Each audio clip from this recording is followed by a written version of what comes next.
Hello, so in a previous video I gave you 5 reasons why you shouldn't buy Lepin fake Lego. Now that video was extremely popular and controversial, with over 500 thumbs up and over 500 thumbs down, but I have removed that video from YouTube. I got a lot of criticism from my viewers that some of the reasons I gave in that video were unfair. Some of the reasons I gave were just things that I was repeating that people had commented to me on my YouTube videos, so I wasn't presenting them as facts or even as my opinion, but still people got very angry about some of those points. So I've taken that video down, but I still think it's important to have a video out there that gives you the reasons why at least I don't buy Lepin. So that's what this video is about. 5 reasons why I don't buy Lepin. At number 5, Lepin copy Lego. I think that is undeniable. Now, sometimes I use the word counterfeit, which doesn't go down very well with a lot of you. They say it's not counterfeit because it doesn't try and pass itself off as Lego. Well, Lego does think it's counterfeit, and they are suing Lepin in China. But for the purposes of this video, I won't use the word counterfeit. Instead, I'm going to show you a Lego kit and a Lepin kit side by side, and you can decide for yourself whether or not you think Lepin has copied Lego. So here is the Lego Ghostbusters fire station, and here is the Lepin Ghostbusters fire station. They look very similar, don't they? So it's often pointed out to me that the Lego bricks themselves aren't copyrighted. Fair enough. But surely the box artwork and the instructions are copyrighted. Now, I personally think that the designs themselves should be copyrightable, but I understand that it is more difficult because what is to stop you just selling all the bricks that you need to make a kit? So yeah, that's a little bit more difficult. But personally, I think that when the copying is as blatant as Lepin's copying of Lego, that is just wrong, and I find it frankly unbelievable that so many of you write to me defending Lepin's right to steal their ideas.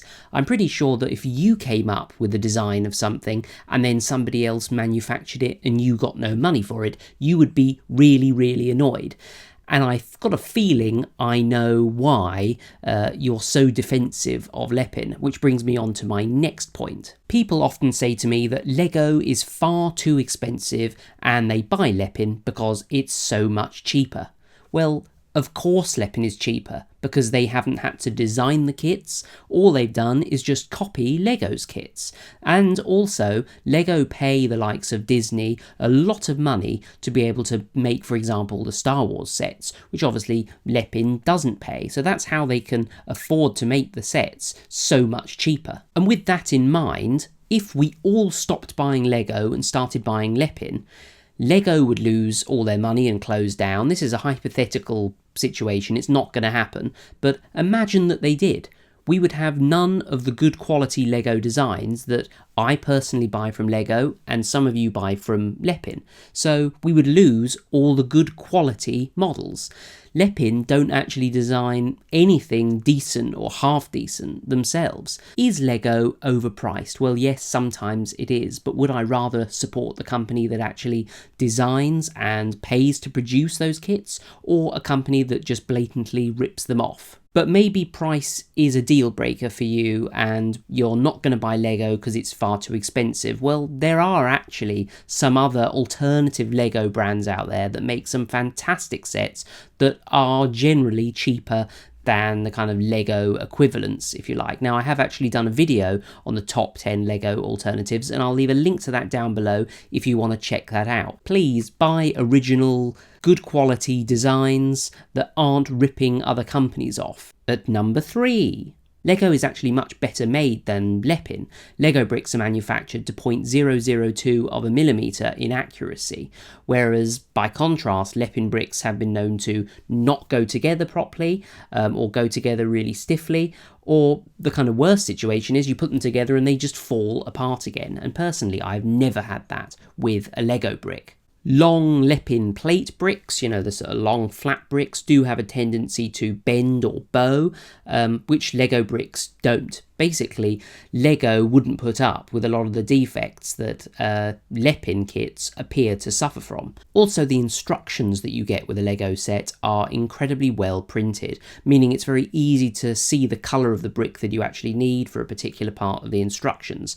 By contrast with sort of Lepin instructions, and also I have to say with a lot of the sort of alternative Lego company instructions, it's often quite difficult to identify the colour of the bricks that you need.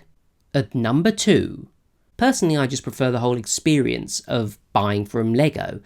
You get a nice box with some nicely printed instructions. By contrast, when you buy from Lepin, you often just get a few bags of bricks. And these days you don't always even get instructions, because it turns out that the customs in certain countries are actually confiscating Lepin kits when they arrive in a country's borders. And another controversial thing that I've said about Lepin in the past is that you are more likely to get a missing or defect brick in a Lepin set than you are a Lego set. Loads of you have commented to me that you've had problems with your Lego sets. I have built probably hundreds of Lego sets, and I have never had a problem with any Lego set. So I don't know what it is you guys are doing wrong. I know for a fact that you're more likely to get a defect with a Lepin set than you are with a Lego set. Another thing about buying from Lego is that I can go to my local supermarket or toy shop, buy a Lego set and come home.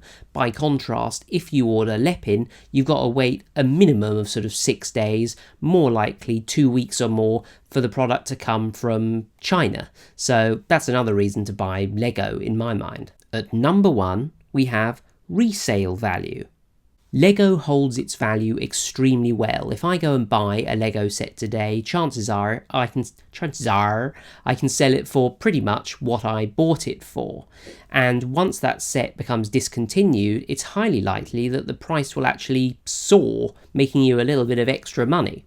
By contrast, Lepin sets are extremely difficult to sell. eBay removes Lepin listings, and try and find Lepin on the likes of Amazon. You won't. This means that if you own Lepin sets, you're either going to have to hold on to them forever, throw them away, give them away, or sell them as individual bricks without the instructions, and then you'll get much less money for them than if they were sort of copied Lego sets. So while it might seem like it's financially beneficial to buy a Lepin kit in the short term, you might actually find that it was just better to buy the Lego set all along and then sell it when you finished with the model. Thanks for watching this video. I do have a little bit of a feeling that this video is going to be controversial like the last one, but we'll see. If you agree with me that, you shouldn't buy Lepin, please leave your comment down below. If you disagree with me, leave a comment down below as well, and we'll start a bit of a discussion going. Thanks for watching. Do subscribe if you like these kind of videos, and I shall see you next time for another video.